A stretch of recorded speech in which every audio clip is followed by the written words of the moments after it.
Shalom, shalom, peuple de Dieu. Que le Seigneur nous bénisse et que sa grâce nous couvre. Alléluia. Le thème que je veux voir avec vous ce matin, suivons l'exemple de Paul à travers la crise. Nous avons vu dans un premier temps, quand la crise se profile à l'horizon, quel est le comportement, l'attitude que nous devons avoir. Et dans la crise, nous avons vu aussi l'attitude et le comportement que nous devons avoir.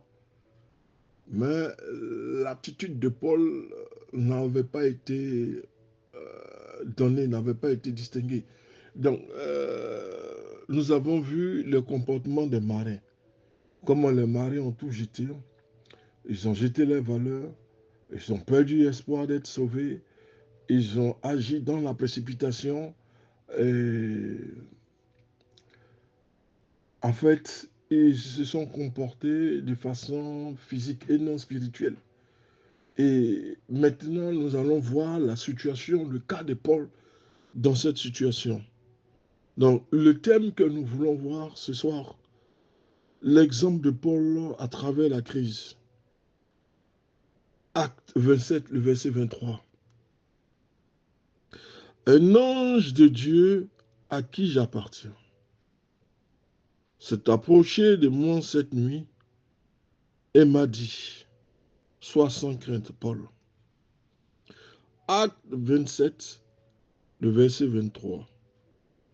Un ange du Dieu à qui j'appartiens s'est approché de moi cette nuit et m'a dit, sois sans crainte, Paul. Acte 27, le verset 3. Après avoir considéré les réactions des marins et des soldats, qui ressemblent tant à notre propre réaction, voyons maintenant comment Paul s'est comporté tout au long de cette expérience dramatique. Parce que nous avons vu le comportement des marins, comme je le disais. Nous avons vu comment les marins se sont comportés dans la vague, dans la tempête, dans le vent violent. Comment ils ont perdu espoir, ils ont désespéré, pensant qu'il n'existe pas un Dieu qui puisse les sauver dans la tempête. C'est pourquoi nous disons que la réaction des marins est calquée sur le comportement, le sentiment humain. Celui qui a une valeur spirituelle ne réagit pas de la sorte. Donc nous allons voir maintenant comment Paul s'est comporté, comment Paul a réagi dans les vagues, dans la tempête, dans les vents violents. Est-ce que Paul a désespéré? Quelle était la situation, la survie, le comportement de Paul tout au long de cette expérience dramatique? Paul demeure dans le calme, il est plein de confiance. Celui qui espère en l'Éternel n'est pas agité. Il garde sa force dans le silence. Il attend le secours patiemment de l'Éternel, sachant que le Dieu sur lequel il a mis tout son espoir est un Dieu qui est vivant. Et l'Éternel se manifeste à tout moment. Donc Paul savait qui était Jésus-Christ, il savait qui était Adonai, quel que soit le degré de la tempête, le degré de l'attaque, le degré de la violence de l'attaque, la riposte de l'ennemi, Paul garde le calme. Il est dans le silence. C'est dans le silence que réside ta force. On t'aura attaqué de toutes sortes, de toutes parts. Mais garde le silence parce que la vengeance appartient à l'Éternel. La vengeance appartient à l'Éternel. Paul est demeuré dans le calme. Et Paul était plein de confiance, faisant preuve de courage. Quand les marins se désespéraient, Paul s'appuyait sur le Dieu qu'il connaissait bien et qu'il avait accompagné jusqu'à ce jour sans jamais le laisser tomber, l'abandonner. L'Éternel dit, je suis avec vous tous les jours jusqu'à la fin du monde. Paul s'appuyait sur l'Éternel. Il savait que dans la tourmente et les épreuves, l'Éternel ne l'abandonnerait jamais. Être chrétien, quand les circonstances sont faciles, ne pose pas de problème. Mais le test de notre foi va prendre place quand les difficultés vont s'amonceler et quand nous sommes tentés de laisser tomber, de jeter tout par-dessus le bord, de jeter nos valeurs, nos rêves, tout ce qui est important dans notre vie. Être chrétien quand les circonstances sont faciles, on va dire qu'il n'y a pas de problème. Tout le monde veut être ce chrétien qui n'a pas de problème ni de combat à mener. Tout le monde veut se la couler douce. Mais quand les problèmes se viennent, pourquoi alors nous disons que Dieu n'existe pas? Le même Dieu qui t'a béni, il est toujours avec toi. Ce n'est pas parce que tu es dans les problèmes qu'il t'a abandonné. Les chrétiens doivent apprendre aussi à combattre. Il n'y a pas que la facilité, c'est vrai, le Seigneur nous donne tout. Mais écoutez ce qu'il dit à David. David, quand tu attendras des pas devant moi, alors tu sortiras pour combattre. Pourquoi avez-vous peur des tests et des épreuves? Dieu veut faire grandir votre foi. Mais vous avez peur des tests. Vous avez peur des épreuves. Or, c'est un passage obligé pour que l'Éternel te fasse monter en grade. Christ a commencé son ministère après les temps d'épreuve et après les temps de jeûne et d'épreuve devant Satan. Mais vous ne voulez pas grandir sans épreuve. Non. L'épreuve est inscrite dans ta bénédiction. C'est un passage obligé, un passage que tous les chrétiens doivent emprunter. Et quand viennent les épreuves, alors nous abandonnons tout. Les rêves, les valeurs, nous jetons tout. Tout ce qui est important dans notre vie. Nous oublions même que le Seigneur qui nous a bénis hier peut encore nous bénir aujourd'hui. Notre caractère se révèle quand la tempête fait rage, mais se construit au cours des années de vie quotidienne et sans grand problème. Le véritable caractère va se révéler. C'est pourquoi deux fois, vous entendrez des choses du genre, c'est aujourd'hui je te connais réellement. Je ne savais pas que tu étais comme ça, que tu avais un mauvais caractère. Vous savez, quand les choses vont bien, quand tout va bien, quand il y a l'argent partout, quand il y a la bénédiction partout, les caractères ne sont pas révélés. Mais quand les problèmes commencent, les difficultés commencent, c'est en ce moment que vous allez voir les caractères qui sont en train de se révéler, où ça crie dans tous les sens, ça s'insulte, il y a un manque de respect. Tout ça parce que les problèmes ont surgi. Mais quand vous étiez ensemble autrefois, vous n'avez pas vu les défauts. Il a fallu que les problèmes surgissent pour que les défauts soient vus au-dessus de tout le monde. Le caractère, ça se forge dans les années. Une personne peut venir avec un caractère, mais ce caractère sera amélioré, forgé durant les épreuves et des années. Quand Dieu vous met dans une épreuve, ce n'est pas pour vous détruire. C'est quelque part aussi pour forger votre caractère.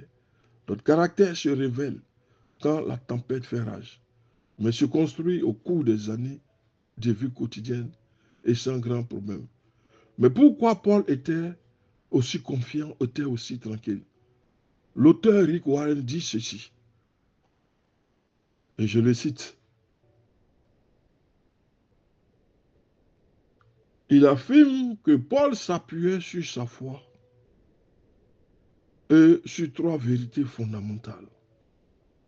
La première vérité fondamentale, la présence de Dieu à ses côtés. Parce que si vous n'êtes pas sûr de ce que le Dieu que nous servons est un Dieu vivant, vous ne pouvez pas non plus être sûr de sa présence.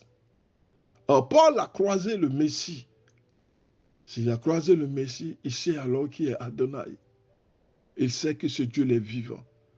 Et quel que soit le problème, l'adversité, lui, Paul, il garde le silence. Parce qu'il se trouve dans la présence de Dieu.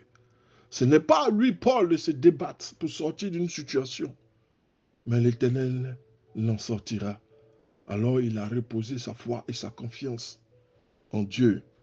La première vérité fondamentale, la présence de Dieu à ses côtés. Paul dit ceci. Un ange de Dieu s'est approché de moi et m'a dit, sois sans crainte. Dieu n'était pas à des millions de kilomètres de Paul. Dieu était près de Paul. Il observait chacun de ses gestes. Il écoutait chacune de ses paroles. L'Éternel dit ceci, je suis avec vous tous les jours jusqu'à la fin de ce monde. Matthieu 28, le verset 20. Tout chrétien doit s'approprier le Matthieu et tout chrétien doit comprendre que quel que soit le problème, l'épreuve, l'adversité, le danger dans lequel il se trouve, l'Éternel agira toujours. Parce que lorsque nous marchons avec Dieu, l'Éternel ne mettra pas la honte sur nous. Ça sera dans le camp de l'ennemi. Donc nous devons nous approprier le Matthieu 28, le verset 20 qui dit que le Seigneur sera toujours avec nous jusqu'à la fin du monde. Donc la première vérité fondamentale, la présence de Dieu. La deuxième vérité fondamentale, Paul se trouvait dans le plan de Dieu. Voilà. Vous ne pouvez pas être en dehors du plan de Dieu et chercher le secours qui vient de l'Éternel. Il faut rester planté, ajusté, marcher dans le plan de Dieu pour que lorsque surviennent des situations en controverse, l'Éternel puisse agir, l'Éternel puisse se manifester. Deuxième vérité fondamentale, Paul se trouvait dans le plan de Dieu.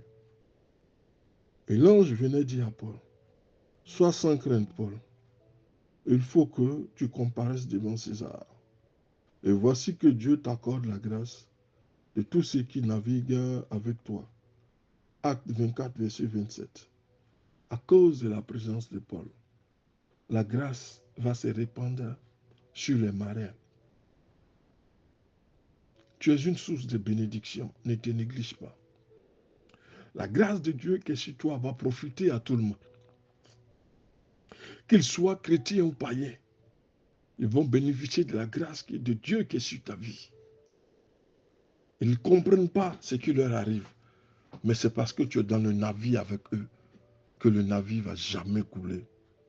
Paul avait le sens de sa destinée et il savait que rien, aucune tempête ne pourra l'empêcher d'accomplir le plan de Dieu. Alléluia.